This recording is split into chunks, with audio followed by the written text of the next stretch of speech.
महाराज, गुप्तचरों के होते हुए अय्यारों की क्या आवश्यकता है? क्योंकि जहां अय्यार पहुंच सकते हैं वहां गुप्तचर नहीं पहुंच सकते।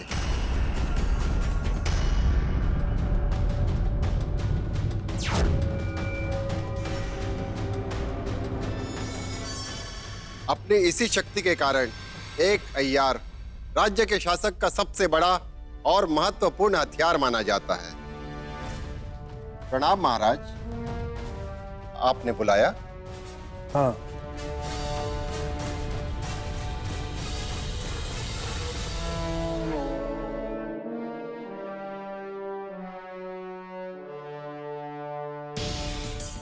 समस्या बहुत ही गंभीर है महाराज। हमारे अय्यार निपुण हैं। उस विश्वासघाती को पकड़ने में वो काफी उपयोगी साबित होंगे। किसान हमारी प्रजा है राजगुरु, इनको दुख देने वाले को हमें पकड़ना है बहुत जल्द। आपका काम हो गया है महाराज।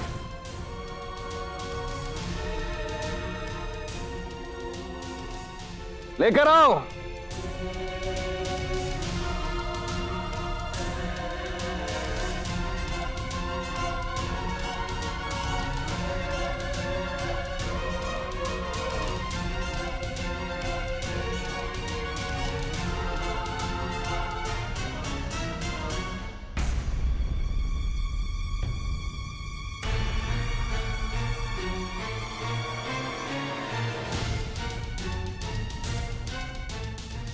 महाराज, आपके उप सेनापति ने आपके बोलने से पूर्व ही आपका काम पूर्ण कर दिया है। चकाचक चकाचक।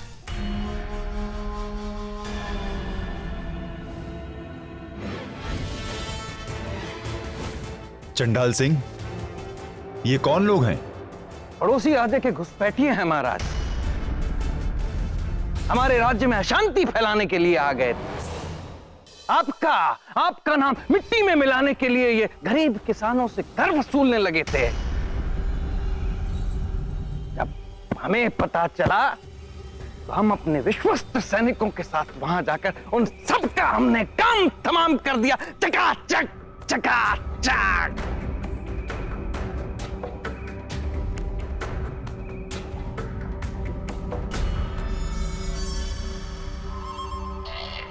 क्यों मैना गर्व हो रहा है ना अपने चचेरे भाई पर?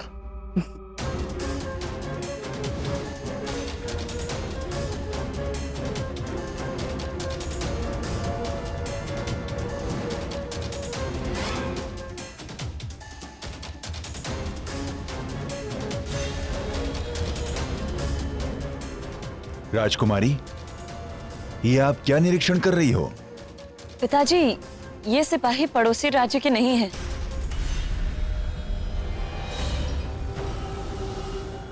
ये सिपाही तो हमारे राज्य से ही हैं। ये देखिए पिताजी, हमारे राज्य की मोहर।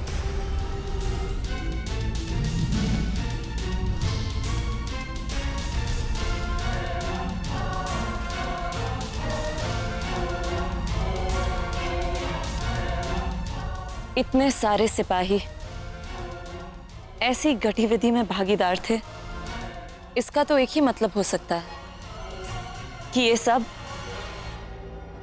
एक ऐसे इंसान के लिए काम कर रहे थे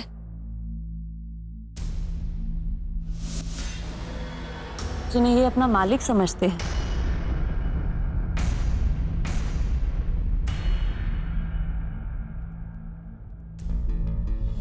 तुम्हें कैसे पता चला चांडाल सिंह कि ये वही सिपाही थे जो महाराज के नाम पे कर वसूल रहे थे किसानों से? अपने गुप्त सूत्रों से। और मेरी सूचना खाली नहीं जाती है, और मैंने इन्हें बड़ी रकम के साथ पकड़ा है। और ये भी तो हो सकता है कि ये पड़ोसी राज्य के घुसपैठिए हों जो हमारे राज्य में घुस आए हों और हमारे राज्य की मोहर उन्होंने अपने हाथ पर लगा ली हो, ताकि किसी को उस पर संदेह ना हो, कोई पहचान ना सके। ऐसा हो सकता है ना सेनापति जी? पर यह संभव कैसे हो सकता है उपसेनापति जी? हम सब अच्छी तरह जानते हैं कि राजमोहर की सियाही राजकोष में सुरक्षित रखी जाती है। उसे सैनिक के हाथ पे तभी लगाया जाता है जिस दिन वो सेना में नियुक्त होते हैं। तो फिर ही किसी अन्य राज्य के निवासी के हाथ में ये राजमोहर कैसे लग सकता है? महाराज, मैं आपसे पहले ही कह रहा था कि जो कोई भी ये कर रहा है वो हमारे बीच में ही है। क्या क्या कहना क्या चाहते हैं आप? नहीं, आप ये तो नहीं कहना चाह रहे हैं कि ये जो सब कुछ हो रहा है इसके बीच में वो हमने यानी कि चांडाल सिंह ने किया है? वाह वाह वाह सेनापति जी, खूब सिला दिया आपने मेरी सालों की मेहनत का।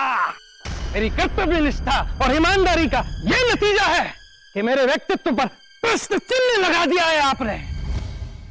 बहुत अच्छा किया है आपने मेरे साथ।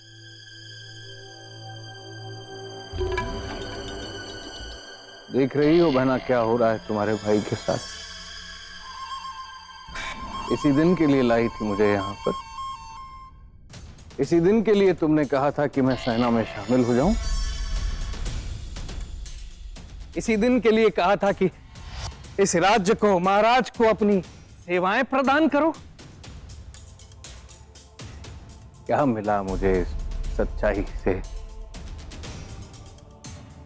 मेरे सालों की मेहनत पर सेनापति जी और मंत्री जी कहते हैं कि ये विश्वासघाती है। मैं अपनी जान पर खेलकर इन लोगों को पकड़ कर लाया हूं और ये मुझे दोषी बता रहे हैं।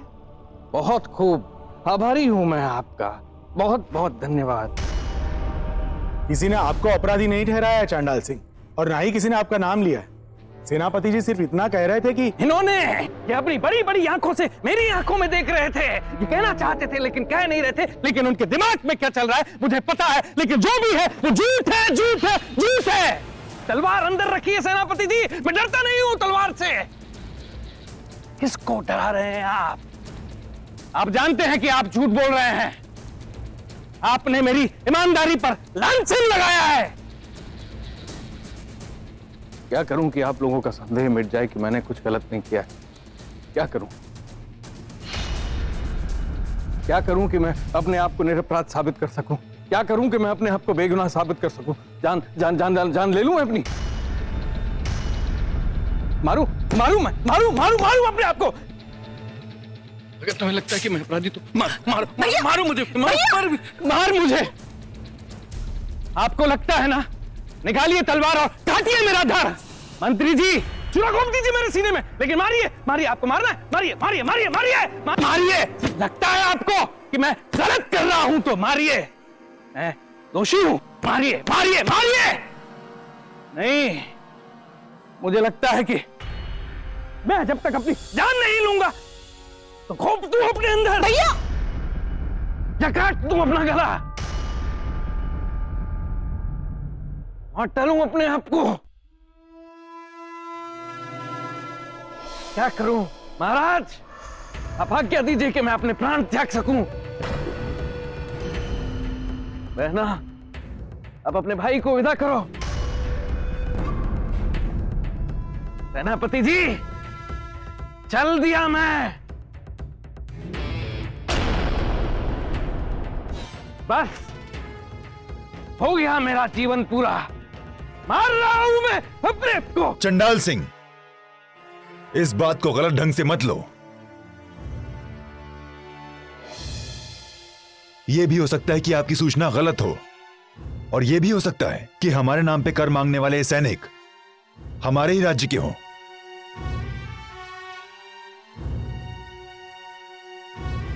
सेनापति जी महाराज। इस बारे में अन्वेषण करके हमें बताइए।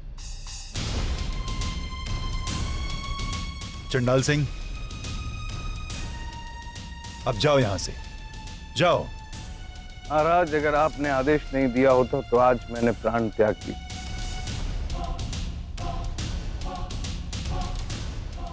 लेकर चलो इन्हें, गद्दारों की कोई जगह नहीं है इस राज्य में।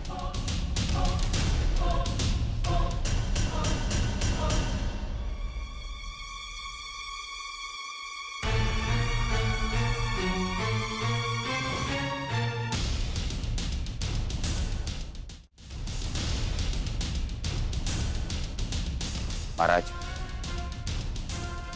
मैं जानता हूं कि चांडाल सिंह महारानी जी का चचेरा भाई, किंतु मुझे उसके उद्देश्य पे संदेह है। यदि आपकी अनुमति हो तो मैं राजगुरु के कुछ अय्यारों को उसके पीछे लगाना चाहता हूं, उसका ध्यान रखने के लिए। नहीं सेनापति, चंडाल सिंह एक भावुक व्यक्ति है। वो जल्दी से उत्तेजित हो जाता है, इसकी कोई जरूरत नहीं।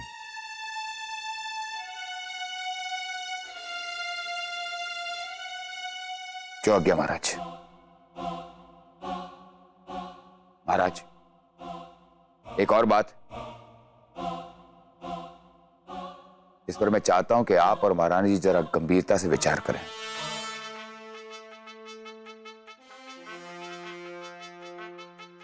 बोलो। और यह बात राजकुमारी दमयंती से संबंधित है।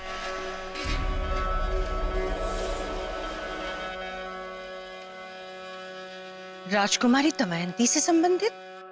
जी महारानी, समय ठीक नहीं है महाराज। हमारे ही सिपाही विश्वासघाती होते जा रहे हैं, हमारा ही राज्य असुरक्षित है। ऐसे में मैं चाहता हूं कि राजकुमारी के साथ उसका एक विश्वस्त अंगरक्षक हो, जो हमेशा एक साये की तरह उसके साथ रहे, उसका ख्याल रखे। तब भी जब तलवारबाजी के अभ्यास के लिए राजकुमारी कहीं दूर चली जाए। महामंत्री, आप एक विश्वसनीय अंगरक्षक ढूंढना शुरू कर दीजिए। जी महाराज।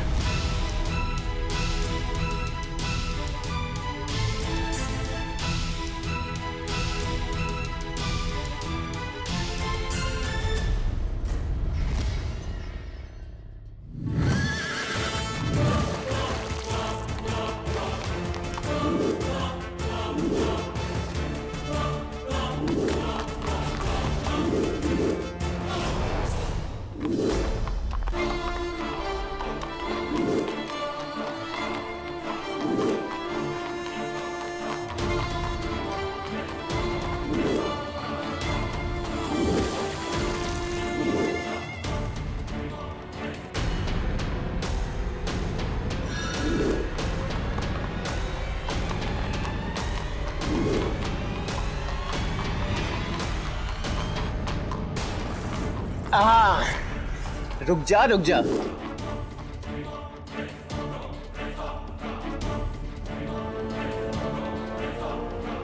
तेरा तो नाम ही बादल है, तेरा काम है बादलों से भी तेज भागना। पर आज इस वीर ने तुझे हरा ही दिया।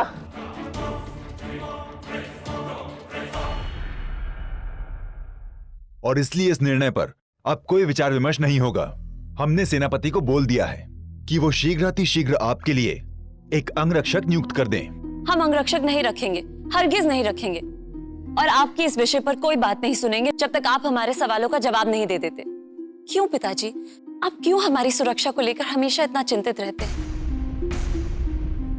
क्यों आपको यह भय है कि हमें कोई नुकसान पहुंचा सकता है? आपको ऐसा क्यों लगता है कि हमारे भी कोई दुश्मन हो सकते हैं? जब भी हमने आपसे इन सवालों का जवाब मांगा है, आपने जवाब के बदले हमारी सुरक्षा और कड़ी कर दी है। अगर इस बार आपने हमारे सवालों के जवाब नहीं दिए तो ना सिर्फ हम अंगरक्षक नहीं रखेंगे, बल्कि इस राजमहल से निहत्ते ही चले जाएंगे, और इस चीज का हम आपको वचन देते हैं। महाराज, हमें लगता है समय आ गया है कि आप राजकुमारी को सब सच बता दें। सच? कैसा सच मां? पिताजी,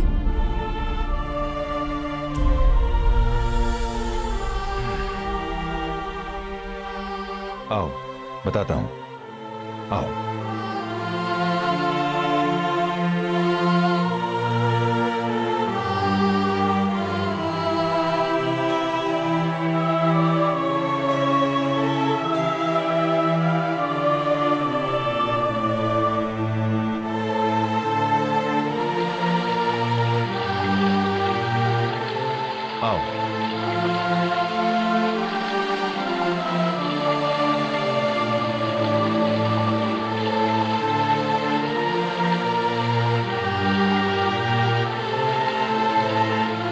सब जाओ यहां से।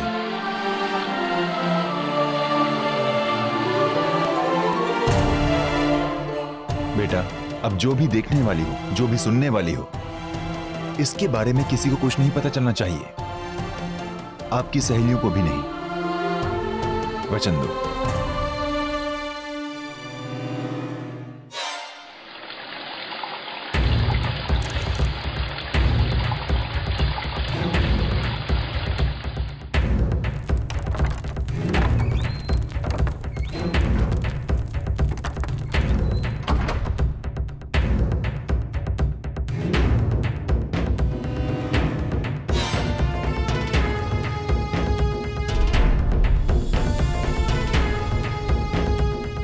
संभल कर आना।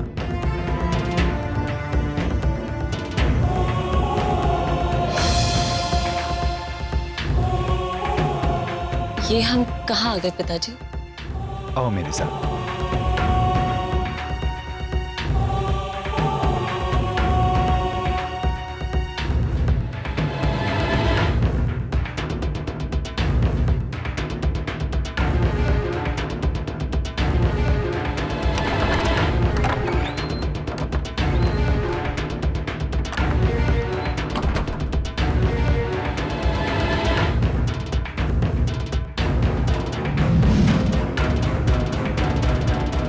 आओ बेटा।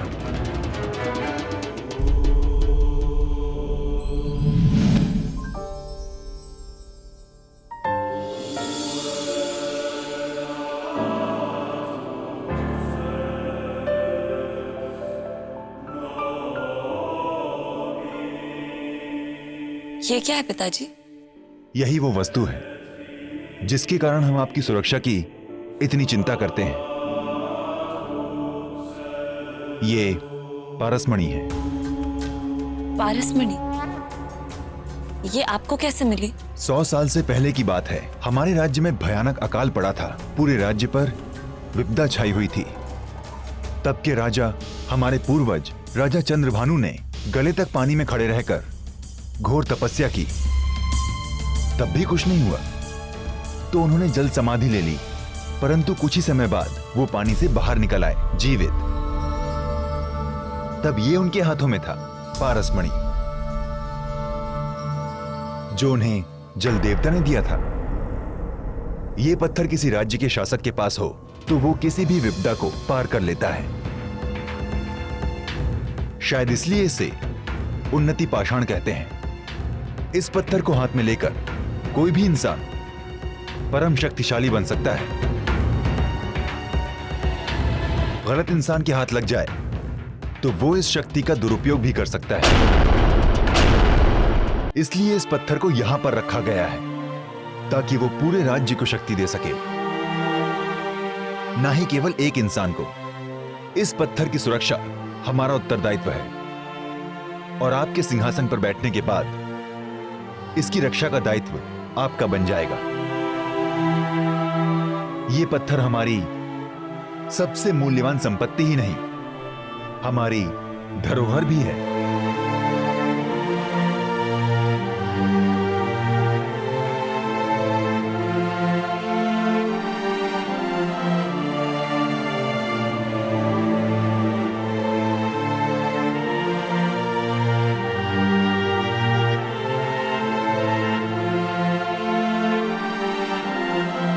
इस पत्थर को सिर्फ एक राजवंशी ही हाथ लगा सकता है।